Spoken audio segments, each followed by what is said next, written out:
Señor presidente, le pido disculpas por tener que ocupar por segunda vez esta tribuna.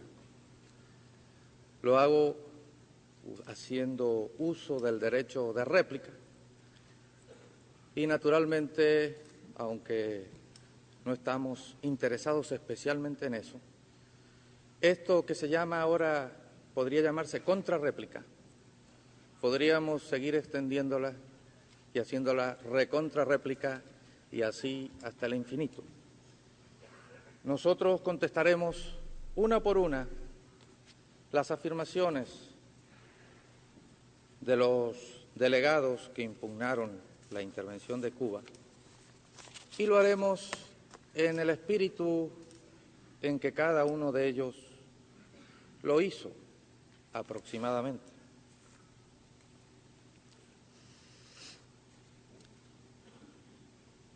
Podemos empezar contestando al delegado de Costa Rica. El delegado de Costa Rica lamenta que Cuba se haya dejado llevar por algunos infundios de la prensa sensacionalista y manifiesta que su gobierno tomó inmediatamente algunas medidas de inspección cuando la prensa libre de Costa Rica, muy distinta a la prensa esclava de Cuba, había hecho algunas denuncias. Quizá el delegado de Costa Rica tenga razón. Nosotros no podemos hacer una afirmación absoluta basada en los reportajes que la prensa imperialista, sobre todo de los Estados Unidos, ha hecho repetidas veces a los contrarrevolucionarios cubanos. Pero sí, Artime fue jefe de la fracasada invasión de Playa Girón con algún intermedio, porque fue jefe hasta llegar a las costas cubanas y sufrir los primeros embates y al llegar a Estados Unidos. En el medio, como a la mayoría de los miembros de aquella heroica expedición libertadora, fue cocinero o sanitario, porque esa fue la forma en que llegaron a Cuba después de estar presos, según sus declaraciones, todos los libertadores de Cuba. Artime, que ahora vuelve a ser jefe, se indigna contra la acusación ¿de qué? Contra la acusación de contrabando de whisky, porque en sus bases de Costa Rica y Nicaragua, según afirma, no hay contrabando de whisky, hay preparación de revolucionarios para liberar a Cuba. Y esas declaraciones han sido hechas a las agencias noticieras y han recorrido el mundo. En Costa Rica se ha denunciado repetidas veces esto. Patriotas costarricenses nos han informado de la existencia de esas bases en la zona de Tortugueros y zonas aledañas. Y el gobierno de Costa Rica debe saber bien si esto es verdad o no. Estamos nosotros absolutamente seguros de la certeza de estas afirmaciones, como también estamos seguros de que el señor Artime, entre sus múltiples ocupaciones revolucionarias, tuvo tiempo también para contrabandear whisky, porque son cosas naturales en la clase de libertadores que el gobierno de Costa Rica protege, aunque sea a medias. Nosotros sostenemos una y mil veces que las revoluciones no se exportan. Las revoluciones nacen en el seno de los pueblos. Las revoluciones las engendran las explotaciones que los gobiernos, como el de Costa Rica, el de Nicaragua, el de Panamá o el de Venezuela, ejercen sobre sus pueblos. Después puede ayudarse o no a los gobiernos, a los movimientos de liberación, sobre todo se los puede apoyar moralmente, pero la realidad es que no se puede exportar revoluciones. Lo decimos no como una justificación ante esta Asamblea. Lo decimos simplemente como la expresión de un hecho científicamente conocido desde hace muchos años. Por eso, mal haríamos en pretender exportar revoluciones.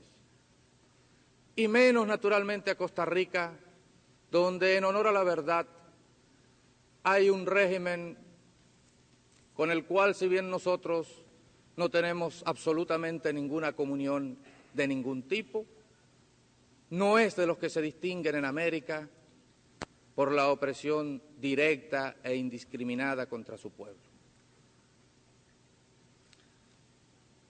Con respecto a Nicaragua,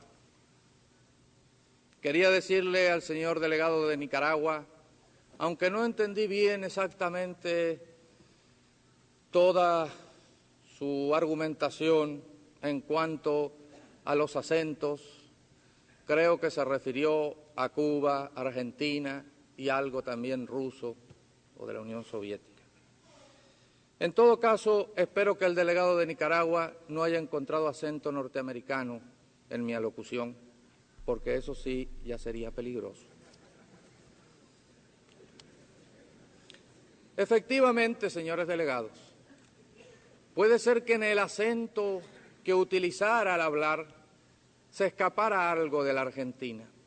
He nacido en la Argentina, no es un secreto para nadie.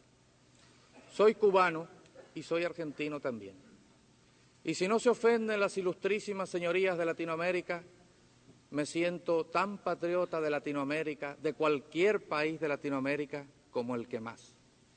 Y en el momento en que fuera necesario, estaría dispuesto a entregar mi vida por la liberación de cualquiera de los países de Latinoamérica, sin pedirle nada a nadie, sin exigir nada, sin explotar a nadie. Y así, en esa disposición de ánimo, no está solamente este representante transitorio ante esta Asamblea. El pueblo de Cuba entero está con esa disposición. El pueblo de Cuba entero vibra cada vez que se comete una injusticia, no solamente en América, sino en el mundo entero. Y nosotros podemos decir aquí lo que tantas veces hemos dicho, el apotegma maravilloso de Martí, que todo hombre verdadero debe sentir en la mejilla el golpe dado a cualquier mejilla de hombre.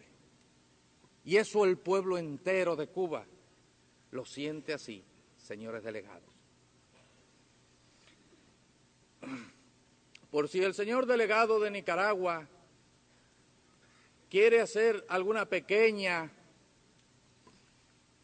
revisación de su carta geográfica o inspeccionar ocularmente lugares de difícil acceso, puede ir además de Puerto Cabezas, de donde creo que no negará que salió una parte o gran parte o toda la expedición de Playa Girón, a Bluefield y Monkey Point, que creo se debía llamar Punta Mono, pero no sé por qué extraño accidente histórico estando en Nicaragua, también figura como Monkey Point.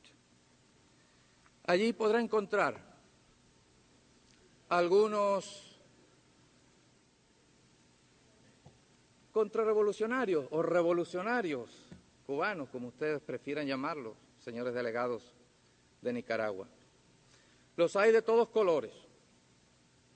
Hay también bastante whisky, no sé si contrabandeado o si directamente importado.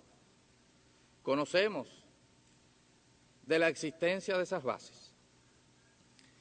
Y naturalmente no vamos a exigir que la OEA investigue si los hay o no. Conocemos la ceguera selectiva de la OEA demasiado bien para pedir tal absurdo, señores. Se dice que nosotros hemos reconocido tener armas atómicas. No hay tal. Creo que ha sido una pequeña equivocación del señor delegado de Nicaragua.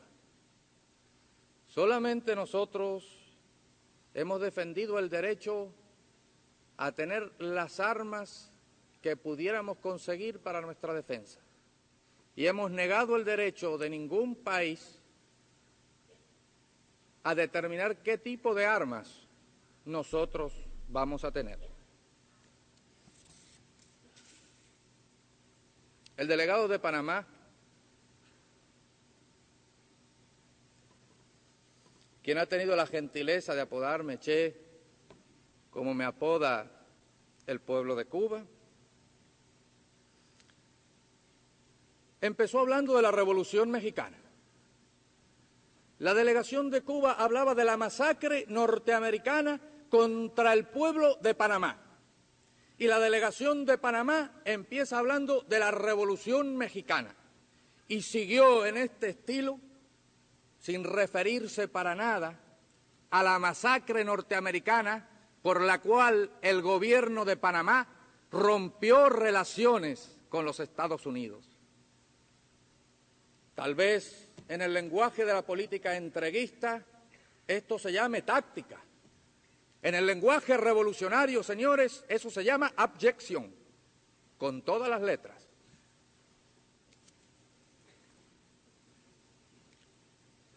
Se refirió a la invasión del año 1959. Un grupo de aventureros encabezado por un barbudo de café que nunca había estado en la Sierra Maestra y que ahora está en Miami o en alguna base o en algún lugar, logró entusiasmar a un grupo de muchachos y realizar aquella aventura. Oficiales del gobierno cubano trabajaron conjuntamente con el gobierno panameño para liquidar aquello.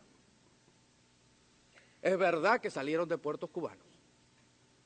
Y también es verdad que discutimos en un plano amistoso en aquella oportunidad.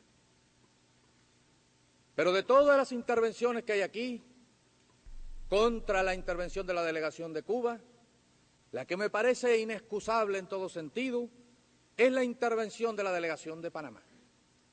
No tuvimos la menor intención de ofenderlo, no tuvimos la menor intención de ofender a su gobierno. Ahora es verdad también otra cosa, no tuvimos tampoco la menor intención de defender al gobierno de Panamá. Queríamos defender al pueblo de Panamá con una denuncia ante las Naciones Unidas, ya que su gobierno no tiene el valor, no tiene la dignidad de plantear aquí las cosas con el nombre que tienen. No al gobierno de Panamá quisimos ofender y tampoco quisimos defender al pueblo de Panamá, nuestro pueblo hermano.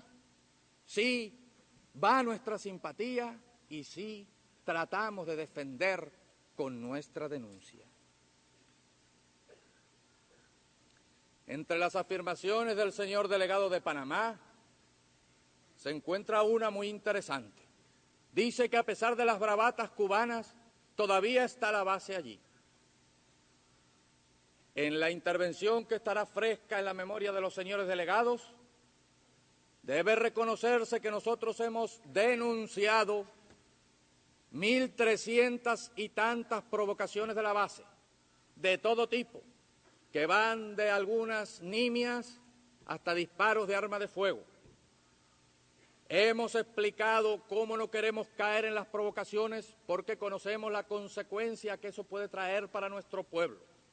Hemos planteado el problema de la base de Guantánamo en todas las conferencias internacionales y siempre hemos reclamado el derecho del pueblo de Cuba a recobrar esa base por medios pacíficos.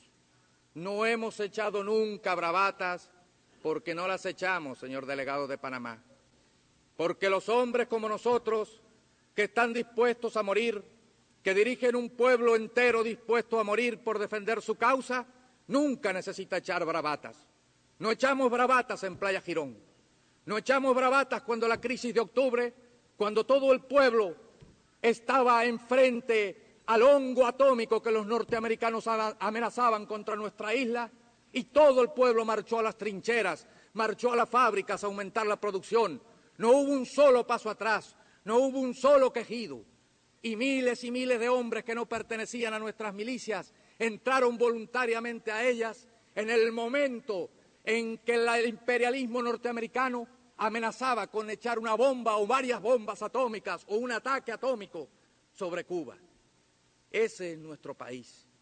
Y un país así, que tiene una dirigencia, que lo puedo decir aquí, con la frente bien alta, que no tiene el más mínimo miedo a la muerte y que conoce bien la responsabilidad de sus actos, nunca echa bravatas. Eso sí, lucha hasta la muerte, señor delegado de Panamá, hasta la muerte si es necesario. Y luchará hasta la muerte con su gobierno todo el pueblo de Cuba si es agredido.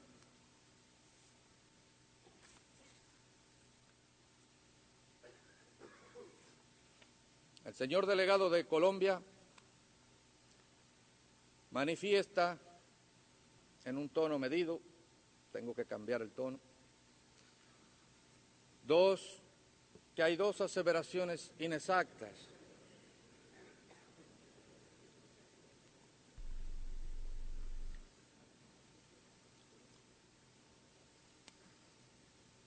Una, la invasión yanqui en el año 48 a raíz del asesinato de Jorge Eliezer Gaitán, que por el tono de la voz del señor delegado de Colombia se nota que siente muchísimo aquella muerte, está profundamente apenado.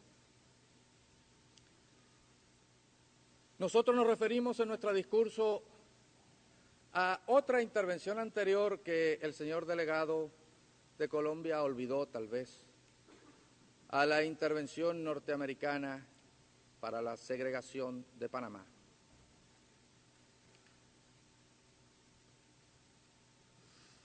Después manifestó que no hay tropas de liberación en Colombia porque no hay nada que liberar.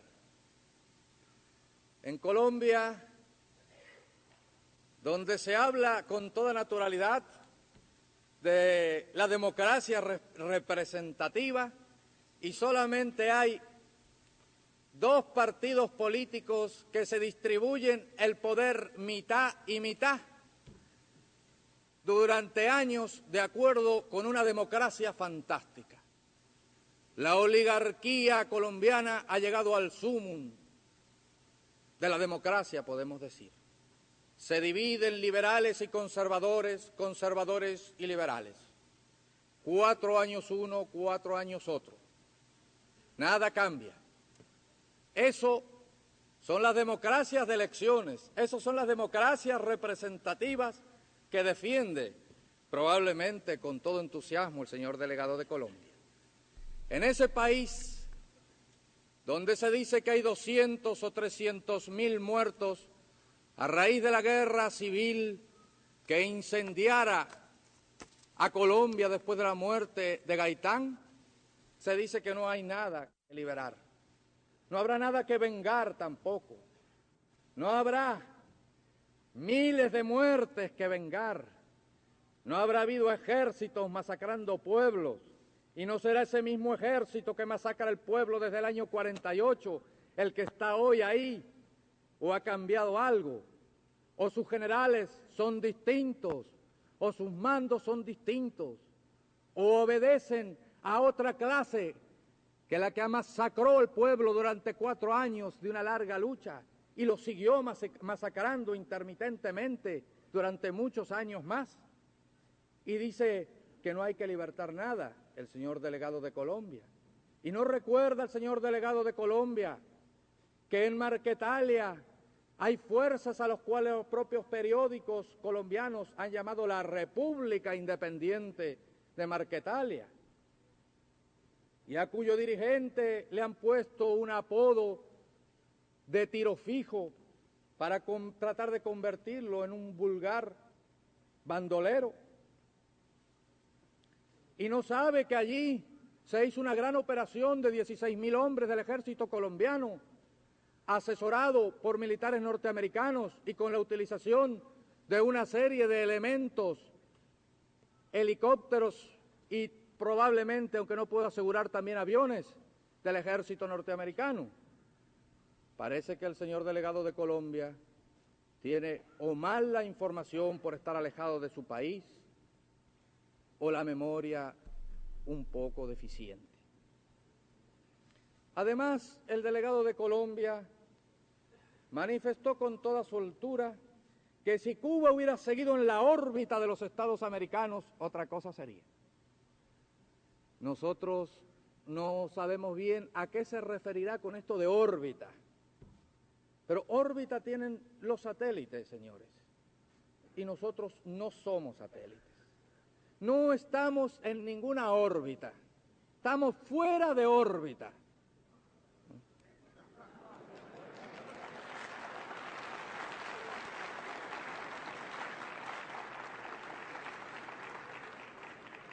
Naturalmente que si hubiéramos estado en la órbita de los Estados americanos, hubiéramos hecho aquí un melifluo discurso de algunas carillas con un español naturalmente mucho más fino, mucho más sustancioso y adjetivado, y hubiéramos hablado de las bellezas del sistema interamericano y de nuestra defensa firme e inconmovible del mundo libre, dirigido por el centro de la órbita, que todos ustedes saben quién es, no necesito nombrarlo.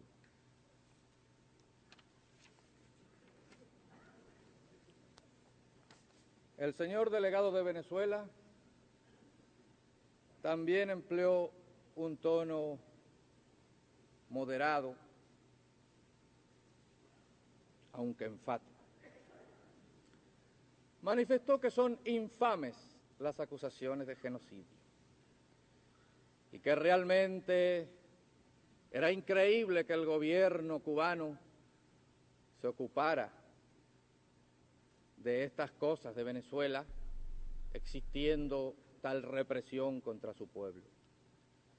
Nosotros tenemos que decir aquí lo que es una verdad conocida y la hemos expresado siempre ante el mundo. Fusilamientos, sí, hemos fusilado, fusilamos y seguiremos fusilando mientras sea necesario. Nuestra lucha es una lucha a muerte. Nosotros sabemos cuál sería el resultado de una batalla perdida y también tienen que saber los gusanos cuál es el resultado de la batalla perdida hoy en Cuba. En esas condiciones nosotros vivimos por la imposición del imperialismo norteamericano. Pero eso sí, asesinatos no cometemos, como está cometiendo ahora en este momento la policía política venezolana, que creo recibe el nombre de DIGEPOL, si no estoy mal informado.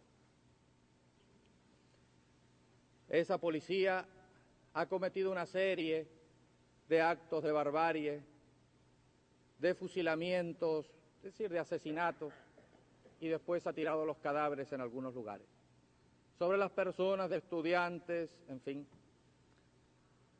La prensa libre de Venezuela fue suspendida varias veces estos últimos tiempos por dar una serie de datos de este tipo.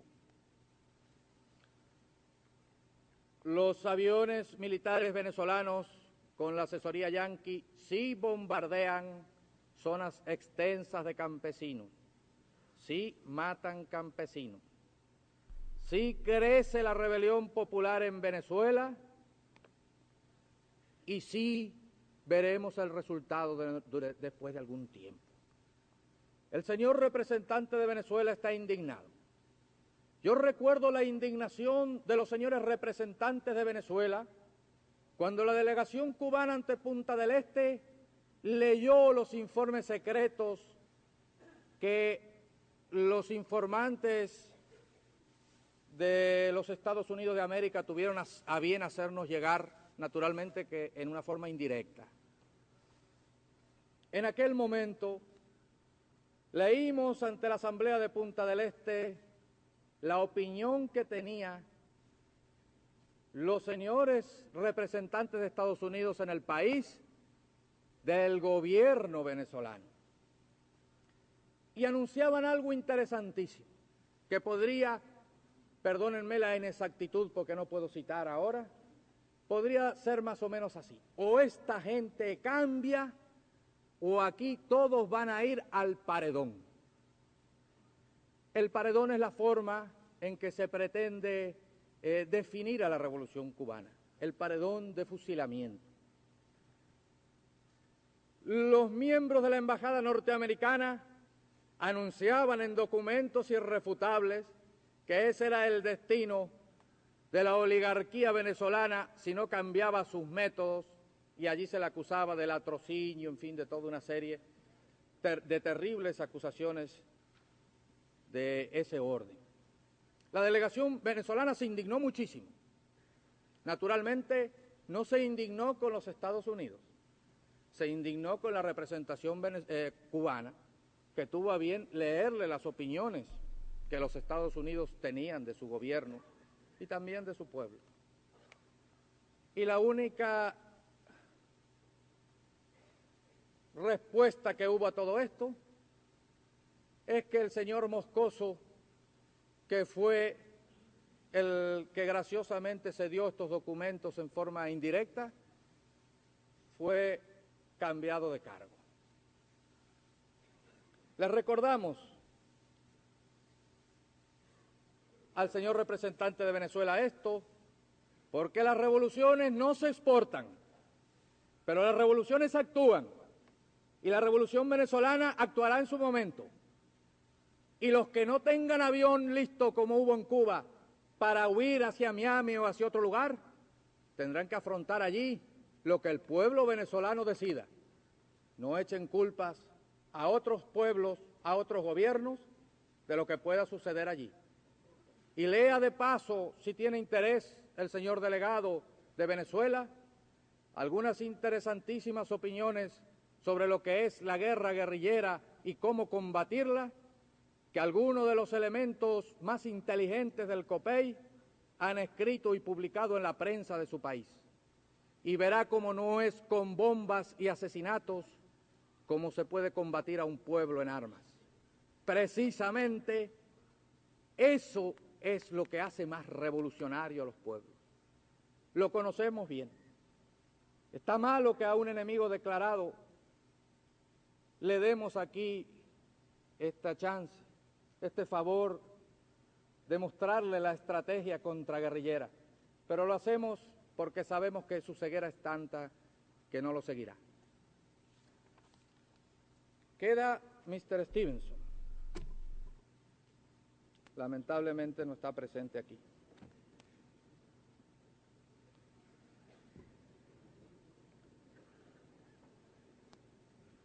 Comprendemos que Mr. Stevenson no esté presente, porque hemos escuchado una vez más sus declaraciones medulares y serias, dignas de un intelectual de su categoría. Declaraciones iguales, enfáticas, medulares y serias, fueron dadas el día 15 de abril de 1961 en la primera comisión, en el acta 1149A, o sesión, es decir, el sábado 15 de abril del 61, el día en que aviones piratas norteamericanos que salieron de Puerto Cabezas, según creo recordar, señores delegados, de Nicaragua o tal vez de Guatemala, no está bien precisado, con insignias cubanas, bombardearon los aeropuertos cubanos y casi reducen a cero nuestra fuerza aérea. Los aviones, después de realizar su hazaña a mansalva, aterrizan en Estados Unidos. Frente a nuestra denuncia, el señor Stevenson dice cosas muy interesantes. Perdóneme lo largo de esta intervención, señor presidente, pero creo que es digno recordar una vez más las frases medulares de un intelectual tan distinguido como el señor Stevenson. Apenas 4 o 5 días antes de que el señor Kennedy dijera tranquilamente a la faz del mundo que asumía toda la responsabilidad de los hechos ocurridos en Cuba.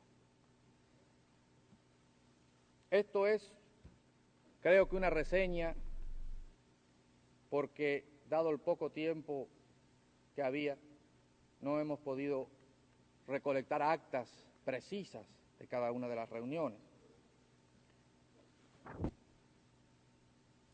Dice más o menos así, no, dice así, aquí está escrito así. Las acusaciones formuladas contra los Estados Unidos por el representante de Cuba con respecto a los bombardeos que según se informa se han realizado contra los aeropuertos de La Habana y Santiago y sobre el cuartel general de la Fuerza Aérea Cubana en San Antonio de los Baños son totalmente infundadas y el señor Stevenson las rechaza categóricamente. Como lo declaró el presidente de los Estados Unidos, las Fuerzas Armadas de los Estados Unidos no intervendrán en circunstancia alguna en Cuba y los Estados Unidos harán todo lo que sea posible a fin de que ningún norteamericano participe en acción alguna contra Cuba. Un año y pico después tuvimos la gentileza de devolverle el cadáver de un piloto que cayó en tierras cubanas. No el del mayor Anderson, otro de aquella época. En cuanto a los acontecimientos que según se dice han ocurrido esta mañana y en el día de ayer, los Estados Unidos estudiarán las peticiones de asilo político de conformidad con los procedimientos habituales. Le iban a dar asilo político a la gente que ellos habían mandado. Quienes creen en la libertad y buscan asilo contra la tiranía y la opresión, encontrarán siempre comprensión y acogida favorable de parte del pueblo norteamericano y del gobierno de los Estados Unidos. Así sigue el señor Stevenson su larga perorata. 2 días después, desembarcan en Playa Girón las huestes de la Brigada 1206, creo, conocida por su heroísmo en los anales de la historia de América, seguramente.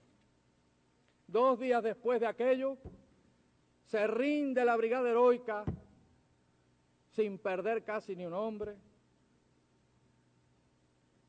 Y entonces empieza aquel torneo que algunos de ustedes habrán conocido, de hombres vestidos con el uniforme de los gusanos que tiene el ejército de los Estados Unidos, diciendo que eran cocineros y enfermeros o que habían venido de marineros a aquella expedición. Fue entonces cuando el presidente Kennedy tuvo un gesto digno. No pretendió mantener una farsa jurídica que nadie creía y dijo claramente que se responsabilizaba con todo aquello que había ocurrido en Cuba. Se responsabilizó, sí, pero la Organización de Estados Americanos no lo responsabilizó ni le exigió responsabilidades de ningún tipo que nosotros recordemos. Fue una responsabilidad propia, histórica, ante su propia historia y ante la historia de los Estados Unidos, porque la Organización de Estados Americanos estaba en la órbita, no tenía tiempo para ocuparse de estas cosas. Agradezco al señor Stevenson su referencia histórica a mi larga vida como comunista y revolucionario que culmina en Cuba.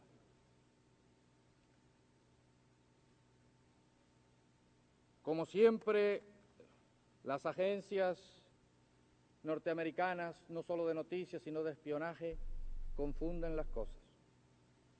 Mi historia de revolucionario es corta y realmente empieza en el Grama y sigue hasta este momento. No pertenecía al Partido Comunista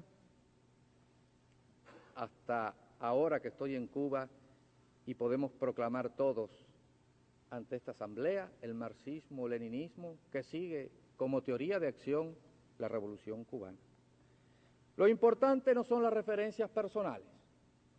Lo importante es que el señor Stevenson, una vez más, dice que no hay violación de las leyes, que los aviones no salen de aquí, que tampoco salen los barcos, por supuesto, que los ataques piratas salen de la nada, que todo sale de la nada.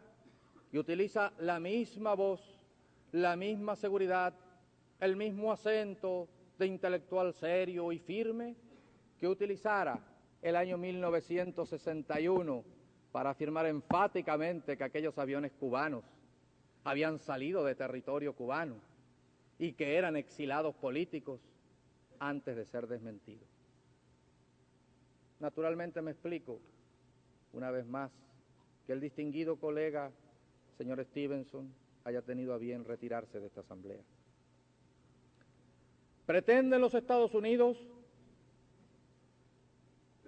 que ellos pueden realizar los vuelos de vigilancia porque lo aprobó la Organización de Estados Americanos.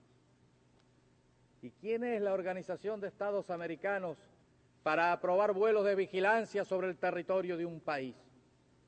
Entonces, ¿cuál es el papel que juegan las Naciones Unidas? ¿Para qué están las Naciones Unidas si nuestro destino va a depender de la órbita, como tan bien ha definido el señor delegado de Colombia, de la Organización de Estados Americanos? Esa es una pregunta muy seria y muy importante, señores delegados, que hay que hacer ante esta asamblea. Porque nosotros, país pequeño, no podemos aceptar de ninguna manera el derecho de un país grande a violar nuestro espacio aéreo y muchísimo menos con la pretensión insólita de que sus actos tienen la juridicidad que le da la Organización de Estados Americanos, organización que nos expulsó de su seno y con la cual no nos ligan vínculo alguno. Muy serias son las afirmaciones del delegado de los Estados Unidos. Quiero decir nada más que dos pequeñas cosas, porque no pienso ocupar todo el tiempo de la asamblea en estas réplicas, contrarréplicas. Dice el señor delegado de los Estados Unidos que Cuba echa la culpa de su desastre económico al bloqueo, cuando es un problema, de la mala administración del gobierno.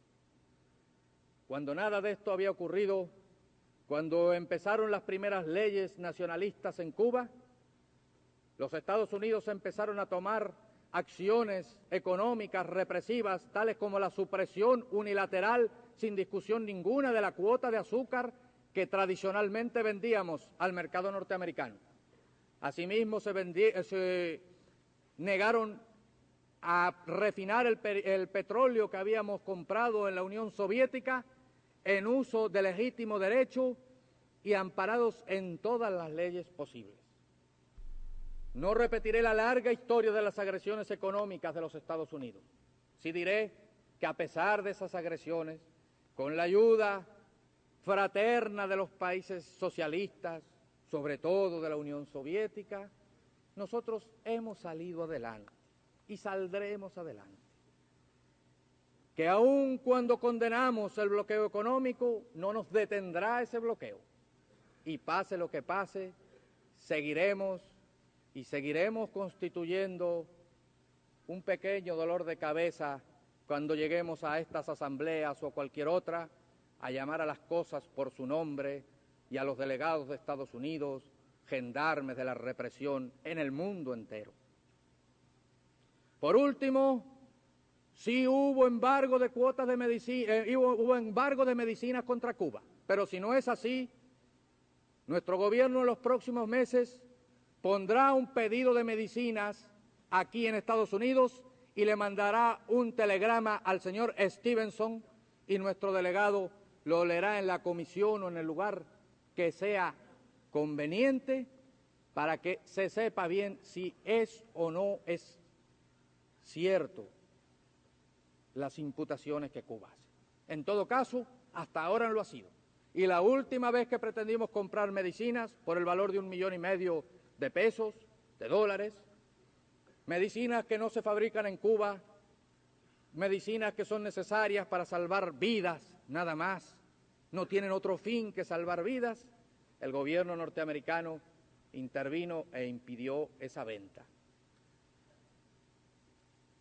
Hace pocos días, pocos meses, el presidente de Bolivia dijo a nuestro delegado con lágrimas en los ojos, que tenía que romper con Cuba, que se lo obligaban los Estados Unidos.